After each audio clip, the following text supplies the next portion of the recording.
Still behind bars as we speak after a judge denied his request for bail a second time. And the place where he's locked up now getting a lot of attention.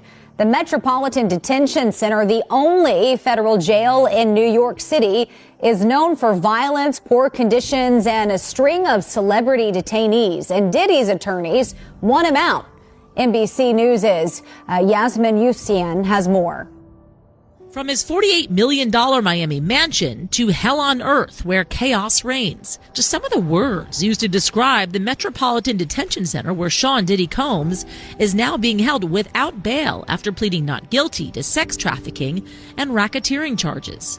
Combs abused, threatened, and coerced victims to fulfill his sexual desires, protect his reputation, and conceal his conduct. He is not the first high-profile inmate to pass through these walls. Ghislaine Maxwell, R. Kelly, Pharma Bro, Martin Shkreli, and crypto fraudster Sam Bankman-Fried, all as they waited for their federal criminal trials, called this jail home. But the conditions of the prison are far from homey, notoriously described as, quote, dreadful, as one judge put it.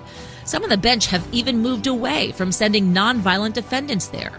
And violence is not the only issue. Accusations of medical neglect, staffing shortages, smuggling of drugs, some allegedly facilitated by employees. At least 6 staff members charged with crimes in the last 5 years, according to the AP. Some accused of accepting. It says Tory making headlines everywhere. Shay, once a big name in the music industry, is now caught in a huge scandal that could ruin his legacy. Even more surprising is the recent news about Jay-Z, another big star in hip-hop.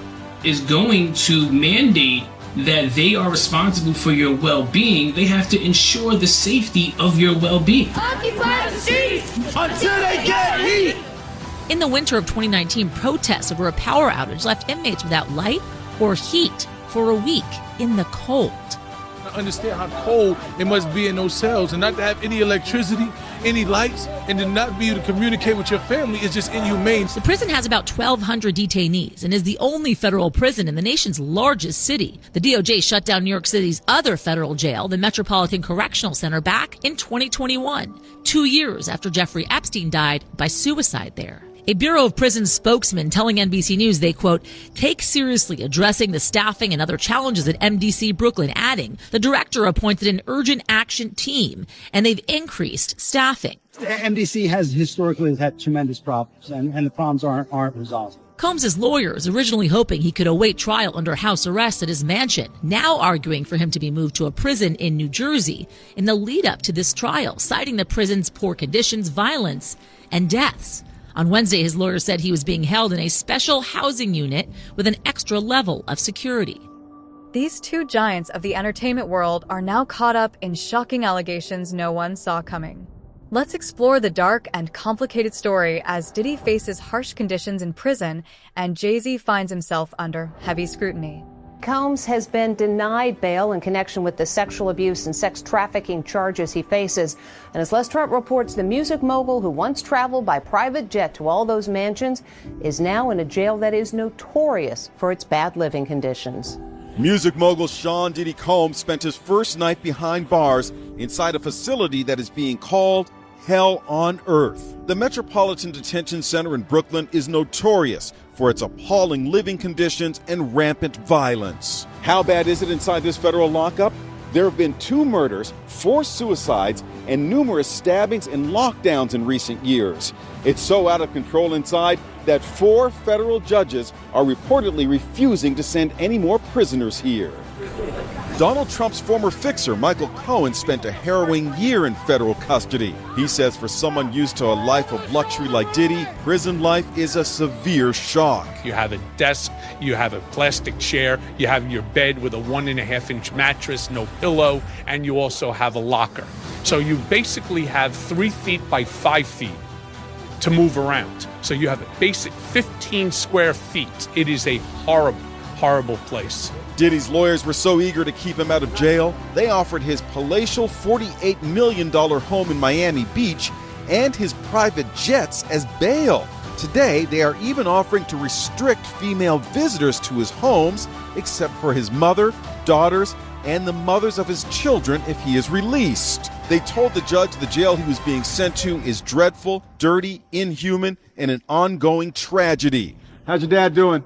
How's your dad doing? Family members appeared somber as they arrived at federal court in Manhattan today in another attempt to get out on bail. The judge cited Diddy's history of violent temper and potential intimidation of witnesses as reasons for keeping him behind bars. Diddy's former protege, singer Aubrey O'Day, is celebrating Diddy's downfall today. I feel validated, a win for women all over the world. Combs has pled not guilty. Those were the only words he uttered in court yesterday. Diddy's life in prison is nothing like the glamorous lifestyle he once had. Instead of luxury, he now faces a harsh and unforgiving reality. Reports say his time behind bars is getting tougher, with harsh conditions, isolation, and even hostility from other inmates and prison staff. It's a complete contrast to the power and influence he once enjoyed in the music industry. His $48 million Miami mansion to hell on earth where chaos reigns. Just some of the words used to describe the Metropolitan Detention Center where Sean Diddy Combs is now being held without bail after pleading not guilty to sex trafficking and racketeering charges. Combs abused, threatened, and coerced victims to fulfill his sexual desires, protect his reputation, and conceal his conduct. He is not the first high-profile inmate to pass through these walls. Ghislaine Maxwell, R. Kelly, Pharma Bro, Martin Shkreli, and crypto fraudster Sam Bankman-Fried, all as they waited for their federal criminal trials, called this jail home. But the conditions of the prison are far from homey, notoriously described as, quote, dreadful, as one judge put it. Some on the bench have even moved away from sending nonviolent defendants there. In April, a group of detainees that prosecutors said were MS-13 gang members in court documents stabbed an inmate 44 times in an attack caught on camera. 2 shivs were recovered from the attack. You see them here. The victim survived. And in the last 3 years alone, 4 inmates have died by suicide. And violence is not the only issue. Accusations of medical neglect, staffing shortages, smuggling of drugs, some allegedly facilitated by employees. At least 6 staff members charged with crimes in the last 5 years, according to the AP. Some accused of accepting bribes and providing contraband. I've had clients describe NBC as hell, as the worst conditions they've been in. Lance A. Clark is a federal defense attorney who's been there many times. Now, if the government is going to mandate that they are responsible for your well-being, they have to ensure the safety of your well-being. Occupy the streets until they get heat. In the winter of 2019, protests over a power outage left inmates without light or heat for a week in the cold. I understand how cold it must be in those cells, and not to have any electricity, any lights, and to not be able to communicate with your family is just inhumane. The prison has about 1,200 detainees and is the only federal prison in the nation's largest city. The DOJ shut down New York City's other federal jail, the Metropolitan Correctional Center, back in 2021, 2 years after Jeffrey Epstein died by suicide there. A Bureau of Prisons spokesman telling NBC News they, quote, take seriously addressing the staffing and other challenges at MDC Brooklyn, adding the director appointed an urgent action team and they've increased staffing. MDC has historically had tremendous problems, and the problems aren't resolved. Combs' lawyers originally hoping he could await trial under house arrest at his mansion, now arguing for him to be moved to a prison in New Jersey in the lead up to this trial, citing the prison's poor conditions, violence, and deaths. On Wednesday, his lawyer said he was being held in a special housing unit with an extra level of security. Yasmin's back with us now. So what is next? Is he going to be in jail in this facility until the trial begins? Is there a chance he could, get moved earlier than that? As of this moment, as of this hour, as of today, yes. But of course, as I mentioned earlier, they're going to be appealing this thing next to the Second U.S. Circuit Court of Appeals to overturn the judge's order here to try and get him actually released to his mansion on $50 million bail, wanting a GPS monitoring system, limited visits from family members, friends, so on and so forth. That is what they're proposing because of course, the violence I talked about in that piece inside these jail walls. They also, in the meantime, Hal, want to get him moved to a jail and/or prison in New Jersey. The judge so far has essentially said that is up to... Diddy's harsh treatment is believed to stem from the serious charges against him. Federal prosecutors have accused him of organizing drug-fueled, secretive parties, using manipulative tactics to control his victims, and running a large-scale trafficking operation that's almost beyond belief. These shocking allegations have added to the intensity of his situation.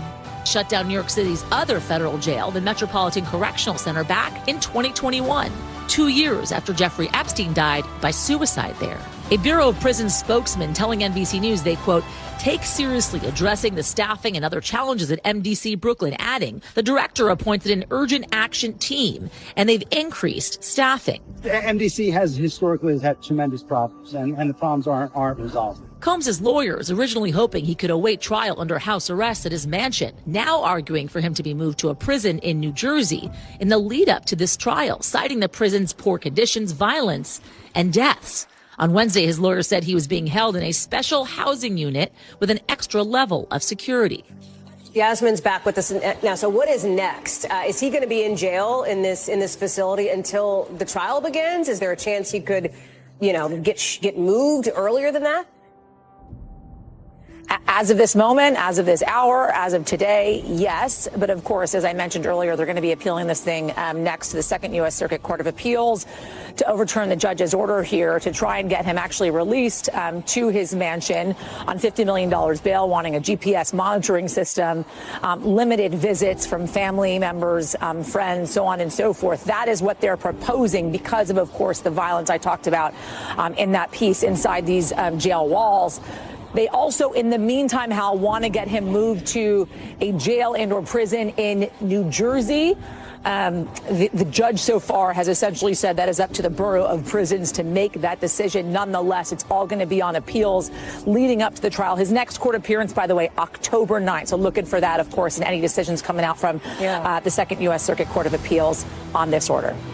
Thanks for watching. Stay updated about breaking news and top stories on the NBC News app or follow us on social media. The evidence against him is said to be overwhelming, and the sheer weight of public opinion has made him one of the most vilified figures in the country. I want to play a clip. This is from November the 4th, but it's where Sean Combs spoke to his children on the day of his 51st birthday. Let's take a look at this. Happy birthday to Daddy. Yay!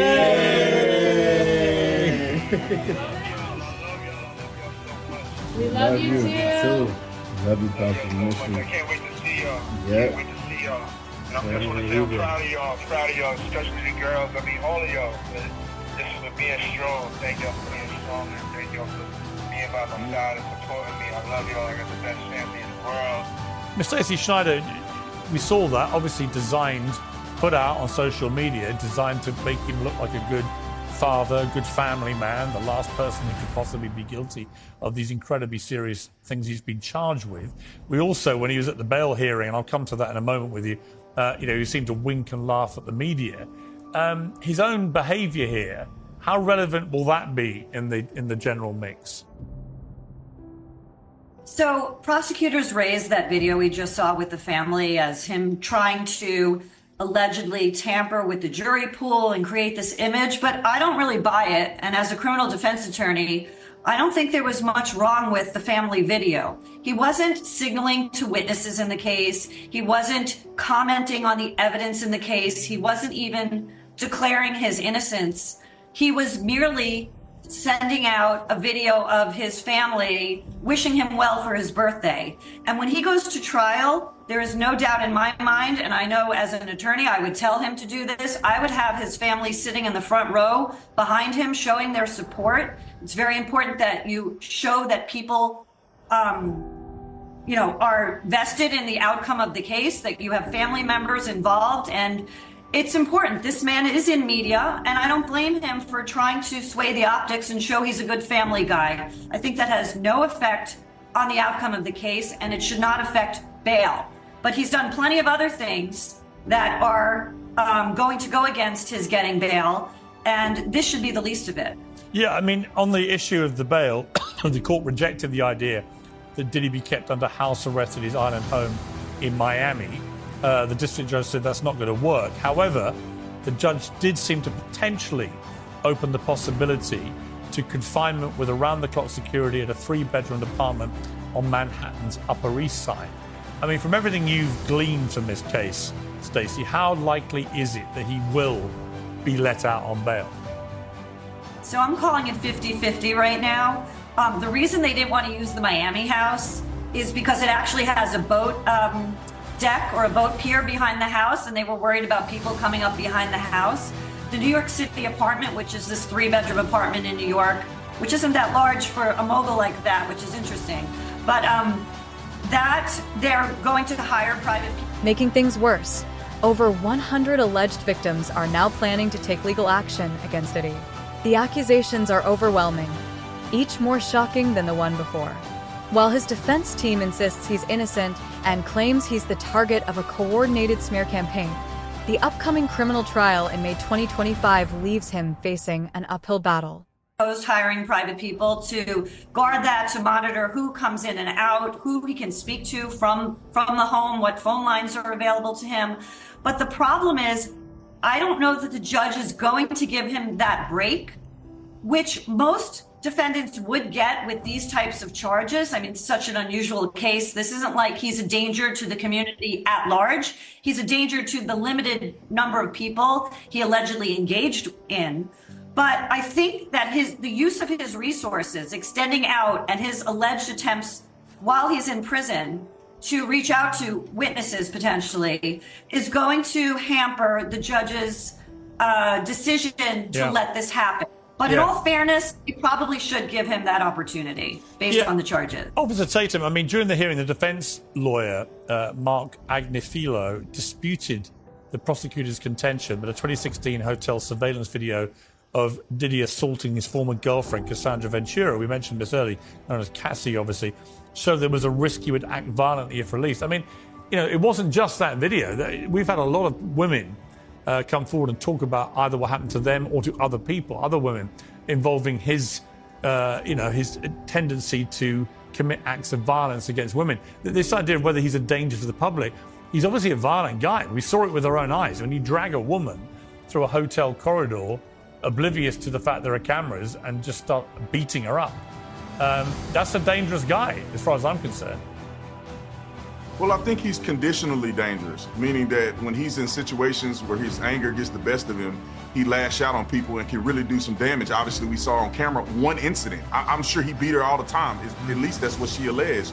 So I think that when they're looking at whether or not he's consistently violent, it's not like he's in the streets doing drive-by shootings and got bodies on his record.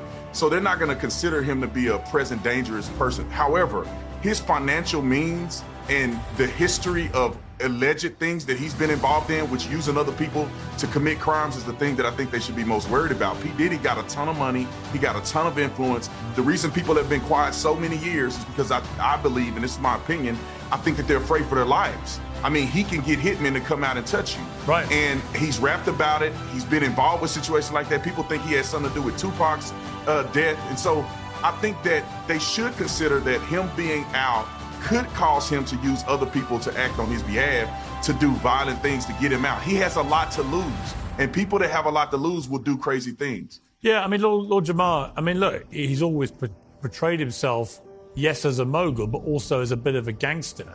And I always think when people show you who they are, you should believe them. You know, I do think that what Officer Tatum said there has got merit. I think this is a dangerous, violent character who's used to control, whose life is currently spiraling out of control.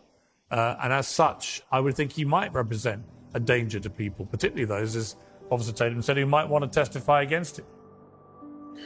I mean, as someone that knew him, like coming up as a teenager, he didn't have a gangster type of background. But I must say, once you get money and influence and all this. As if the story couldn't get any darker, Jay-Z, widely celebrated as a billionaire entrepreneur and musical icon, is now facing shocking accusations.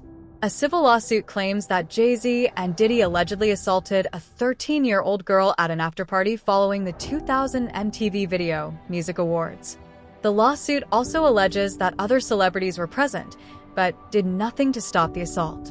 Woozy. Then she says Combs and Carter took turns raping her while a female celebrity watched. Jesse comes in and rapes me. Well, he at that point I was fighting, trying to get away from him, and he put his hand over my mouth and told me to stop it, cut the After the alleged rape, she says she ran to a gas station where she called her father, who picked her up and drove her home. We rode home in silence. He didn't ask me what happened. He didn't ask me what I did or where I was. In an interview with NBC News, her father said he could not verify the claims. Quote, "I felt like I would remember that, and I don't. I have a lot going on, but I mean, that's something that would definitely stick in my mind," he said. When we asked the woman about the contradictions in a phone interview on Friday, she said that she stands by her statements. "I have made some mistakes," she said. "Honestly, what is the clearest is what happened to me." The inconsistencies in her account of an incident alleged to have happened 24 years ago does not necessarily mean the allegations are false. The accuser's attorney, Tony Busby, said, "Because we have interrogated her intensely, she has even agreed to submit to a polygraph. This has been extremely distressing for her, to the point she has experienced seizures and had to seek medical treatment due to the stress." In a statement to NBC News, Sean Carter said, "This incident didn't happen, and yet he filed it in court and doubled down in the press. True justice is coming. We fight from victory, not for victory." Is any part of you scared coming out against such powerful people? Yeah, I'm scared of what could happen, but I'm more afraid of letting it eat me alive from the inside out than I am of,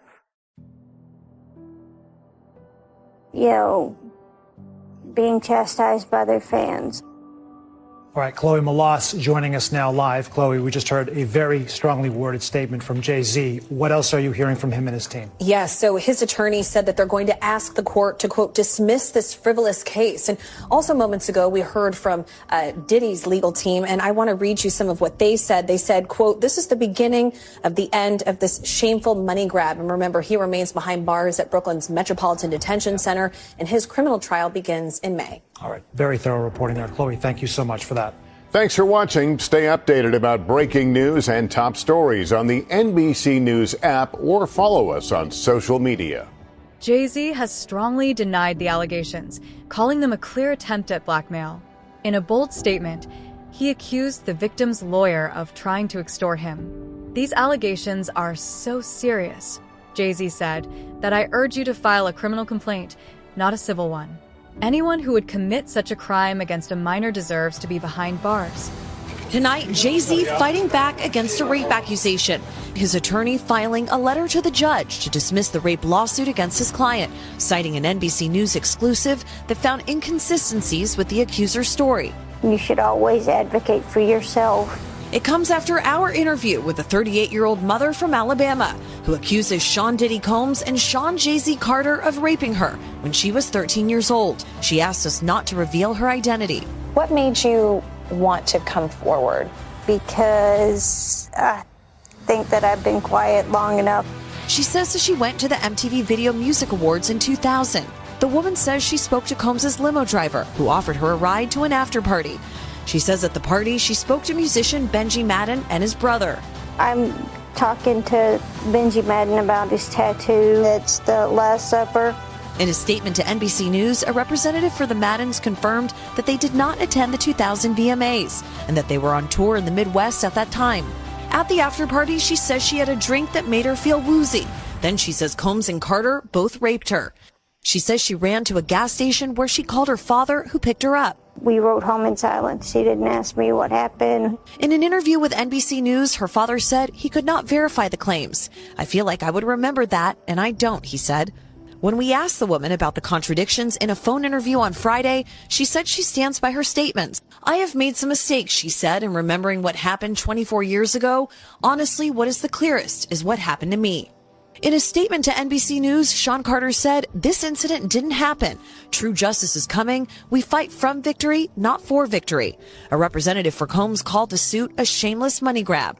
Is any part of you scared coming out against such powerful people? I'm scared of what could happen, but I'm more afraid of letting it eat me alive from the inside out. Chloe Malas, NBC News. Thanks for watching. Stay updated about breaking news and top stories on the NBC News app or follow us on social media. However, attorney Tony Buzbee is standing his ground. He insists that his client never asked for money from Jay-Z and only sought confidential mediation. Buzbee also highlighted the gravity of the allegations, vowing that the truth will be revealed in court. This legal battle is shaping up to be both explosive and deeply heartbreaking. Legendary rapper Jay-Z is denying an allegation that he and Sean Diddy Combs raped a 13-year-old girl. Yeah, an anonymous accuser identified only as Jane Doe made the accusation in a civil lawsuit on Sunday. It alleges that the assault happened after she was driven to an MTV Video Music Awards afterparty back in 2000. In a statement to NBC News, Jay-Z, whose real name is Sean Carter, called the accusation idiotic, adding, quote, "These allegations are so heinous in nature that I implore you to file a criminal complaint, not a civil one. Whomever should commit such a crime against a minor should be locked away. Would you not agree?" Attorneys representing Combs also dismissed the lawsuit, calling it a shameless publicity stunt. Combs is currently behind bars at Brooklyn's Metropolitan Detention Center after federal prosecutors charged him in September with racketeering and sex trafficking. NBC News legal analyst Danny Savalos is here to break down some of this for us. Danny, good to have you with us. These are serious allegations. Tell us a little more about what accusations the accuser is making here that happened back in 2000, and just typically how a case like this then would play out in a civil court proceeding. According to the amended complaint, and when I file amended complaints, it's because new information has come up. Maybe there are new defendants and new claims, and that's sort of what's happening here, but I'll explain the difference. This amended complaint alleges that this 13-year-old plaintiff, when she was 13, wanted to go to the VMA Award. As these allegations unfold, their impact is rippling through the entertainment industry. Diddy and Jay-Z, once symbols of success and influence, now find their legacies at risk. Fans are left feeling betrayed, while critics argue that this could be a long overdue reckoning for an industry that has often overlooked misconduct in its relentless pursuit of fame and fortune. It's been 1 week since the arrest of Sean Diddy Combs on federal charges, and living behind bars is the exact opposite of what he has been used to. The Metropolitan Detention Center in Brooklyn, it's a place that's been described as hell on earth. Fox 5's Lisa Evers is at MDC right now with more on this. Lisa, what's the update?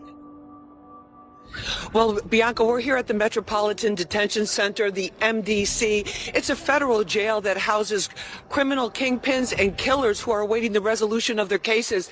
Now, for the first time in his life, accused sex trafficker Sean Diddy Combs spent the weekend here behind bars in solitary confinement and on suicide watch. MDC is a tough place, so rough you can hear detainees shouting even on the streets.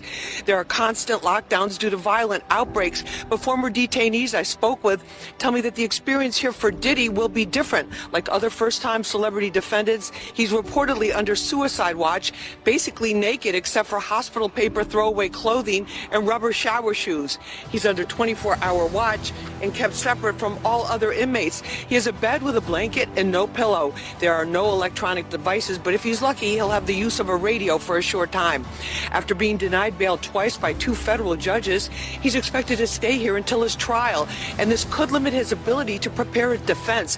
Many criminal defense attorneys say he's fighting a mountain of evidence and tough prosecution from the government's all-female team. I spoke with federal trial attorney Philip Hamilton, and he tells me when a defendant is behind bars at MDC, it's much more difficult to work on their defense no matter who they are.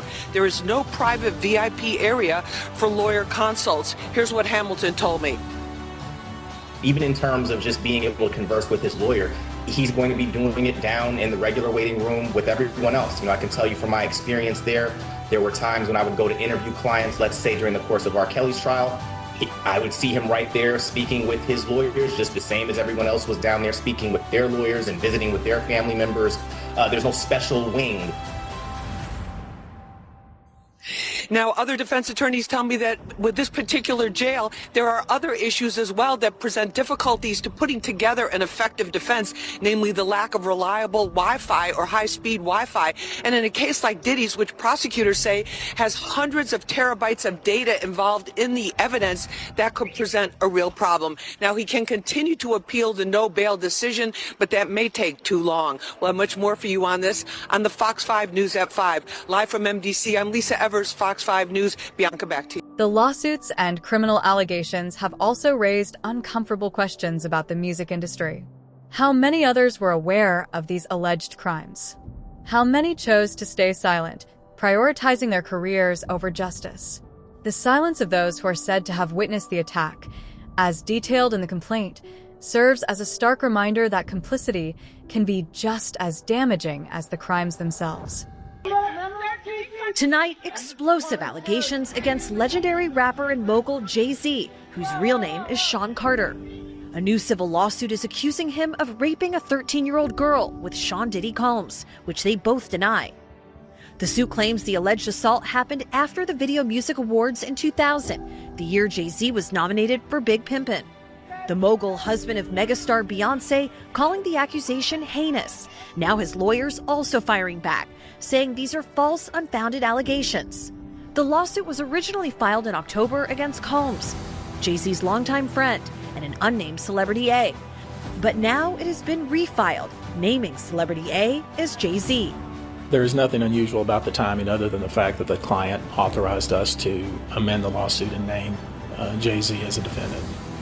The anonymous woman, who was 13 at the time, described in the lawsuit as being drugged and raped at an MTV VMAs afterparty she says Combs hosted.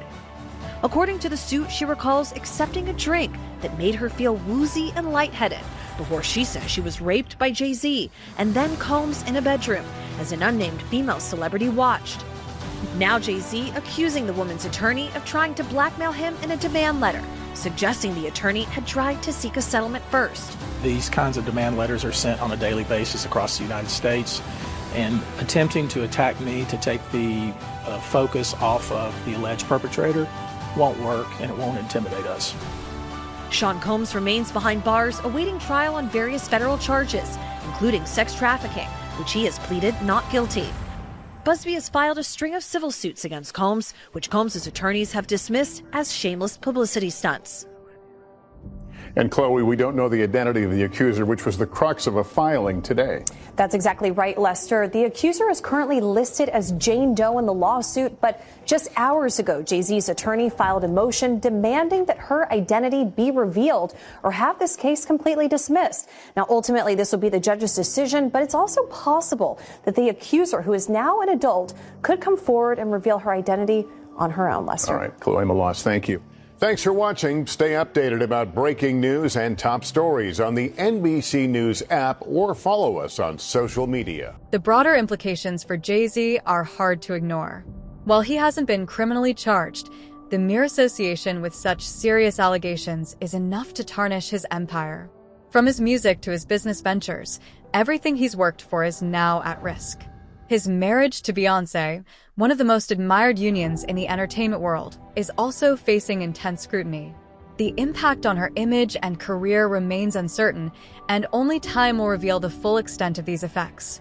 The woman who says she was raped by Jay-Z and Sean Diddy Combs when she was just 13 can now proceed in her lawsuit without publicly disclosing her name, at least for the time being. A judge in New York now says the woman can remain anonymous because to substantial interest from the public, and that's the reason here. However, she may need to reveal her identity at a later date to allow defense lawyers to prepare for trial. Meanwhile, Combs, currently in jail awaiting a trial on federal sex trafficking charges, denies the claims. Jay-Z says the accuser is trying to blackmail him. As these two giants of the music industry face their battles, one thing is clear: the world is watching. Every new piece of evidence, every court hearing, and every statement will be closely analyzed and discussed. The media frenzy is showing no signs of slowing down, and the public's demand for updates on this scandal seems endless. We've got some breaking news to get to. A civil lawsuit has been filed against Jay-Z, saying the rapper raped a 13-year-old girl back in 2000. The suit alleges that Jay-Z, whose real name is Sean Carter, raped the girl after the Video Music Awards alongside Sean Diddy Combs. The victim says she was invited to an after-party after being spotted by a limo driver and was then assaulted by both rappers. Jay-Z is calling this a blackmail attempt. He released a statement on social media responding to the lawsuit, and Texas attorney behind the legal action saying in part, "These allegations are so heinous in nature, you have made a terrible error in judgment. thinking that all celebrities are the same. I look forward to showing you just how different. This isn't just a story about two men and their alleged crimes. It's a story about power, privilege, and the fallout of unchecked ambition. It forces us to face uncomfortable truths about the industries we admire and the figures we idolize. More than that, it's a story about justice. Justice for the alleged victims, the accused, and for a society that demands accountability. Charging Sean Combs with racketeering conspiracy, sex trafficking, interstate transportation for prostitution.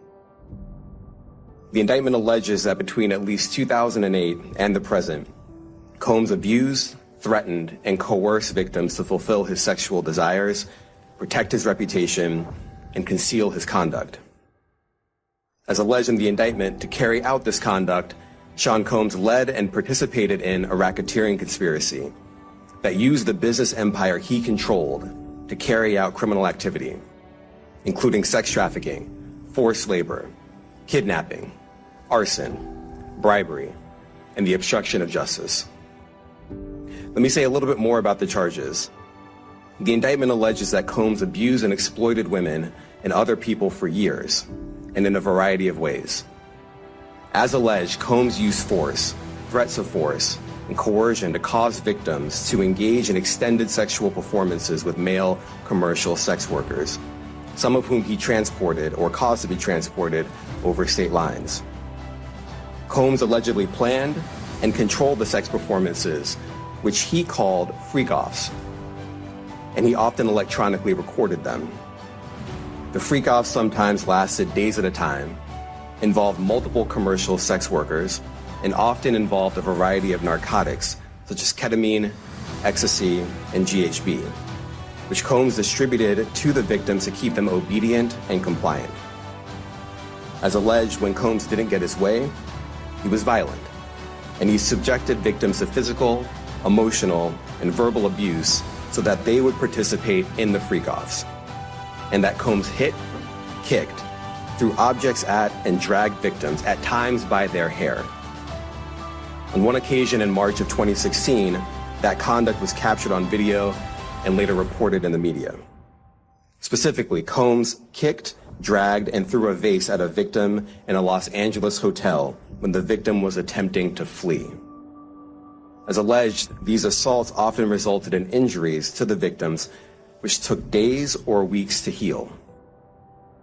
In addition to the violence, the indictment alleges that Combs threatened and coerced victims to get them to participate in the freak-offs. He used the embarrassing and sensitive recordings he made of the freak-offs as collateral against the victims. And the indictment alleges that he maintained control over the victims in several ways, including by giving them drugs, by giving and threatening to take away financial support or housing, by promising them career opportunities, by monitoring their whereabouts, and even by dictating their physical appearance.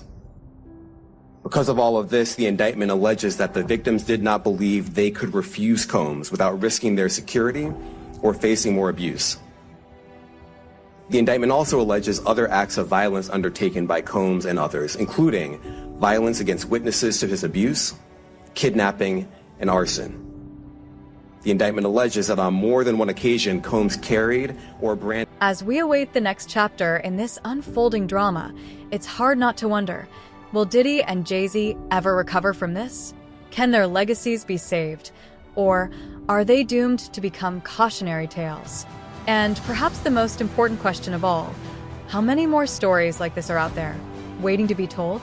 He's seeking justice for Jay-Z. He says that he also wants to expose the accuser's attorney, Tony Busby. He takes away the voices from real victims and he causes real harm. If this lawyer has any sense, he's going to dismiss this claim.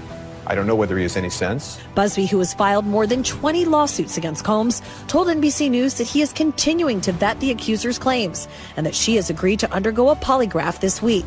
A representative for Combs called the suit a shameless money grab. Since your attorneys refiled the lawsuit against Combs naming Jay-Z, he has come out with a very long statement saying that this is completely not true and that this is all about trying to get money from him. What do you say about that? I haven't asked for a dime from him. It's not everything is motivated by money, and I'm sorry that he feels that it is. This woman also told us on camera last week that this isn't about money. Well, let's be serious. A lawyer like this is not sending out these letters not to make money. He wants money and fame. He doesn't care about truth and justice. And that's what's going on here. Chloe Malas joins us in studio. So, Chloe, explain this to me. The attorney for the plaintiffs, Tony Busby, right?